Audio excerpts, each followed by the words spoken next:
Result নিয়ে তো অনেকেই অনেক কলা দেখালো, আপনারাও কলা দেখতে পাচ্ছেন। তো এবার মনে হয় আপনাদের আর রেজাল্ট নিয়ে কলা দেখা লাগবে না। আপনাদের রেজাল্ট হয়তো জুন মাসের 8 থেকে 10 জুনের মধ্যে আপনাদের দিয়ে দিবে। আহ, এবং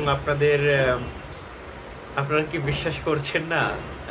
আবার পিছনে যেহেতু কলা দেখতে পাচ্ছেন, আবার এটা ভেবে নিবেন না, হয়তো আপনাদের 8 থেকে 10 জুনের মধ্যে 41তম এসআই লিখিত পরীক্ষার রেজাল্টটা দিয়ে দিবে।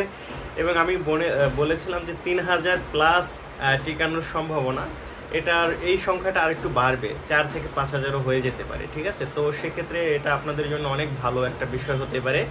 তো যদি বেশি টিকায় তো সেক্ষেত্রে হতে পারে কি যে আম, কি বলবো, সেখান থেকে আপনারা অনেকেই টিকে যেতে পারেন। পরবর্তী সময় আপনাদের ভাইবা যদি ভালো হয়, আহ, তখন কিন্তু আপনাদের চাকরি হওয়ার একটা সম্ভাবনা থাকে। তো এর জন্য আপনাদের মানে বিশেষ করে কম্পিউটার টেস্ট বা অন্য অন্য বিষয় তখন আপনাদের প্রতিযোগিতা করার সুযোগ থাকে। এবং যদি মনে করেন 3000 টিকায়, তো সেক্ষেত্রে আপনাদের 3000-এর মধ্যেই হয়তো 700-800 নিবে। কিন্তু আরেকটু বেশি টিকালে তো অনেকেই অনেক ধরনের প্রতিযোগিতা কিন্তু তারপরেও বাকি থাকে। অনেকেই এমন আছে যে মোটামুটি নম্বর পেয়েও ভাইবা বা অন্য বিষয় ভালো করে আপনারা চাকরিটা পেয়ে যেতে পারেন। তো সেক্ষেত্রে সামনে হয়তো, আমি এখনো কোর্সটা শুরু করিনি, আমি ভাইবা কোর্সটা হয়তো খুব এই রেজাল্ট দেওয়ার পরে শুরু করে দিব, মক ভাইবা।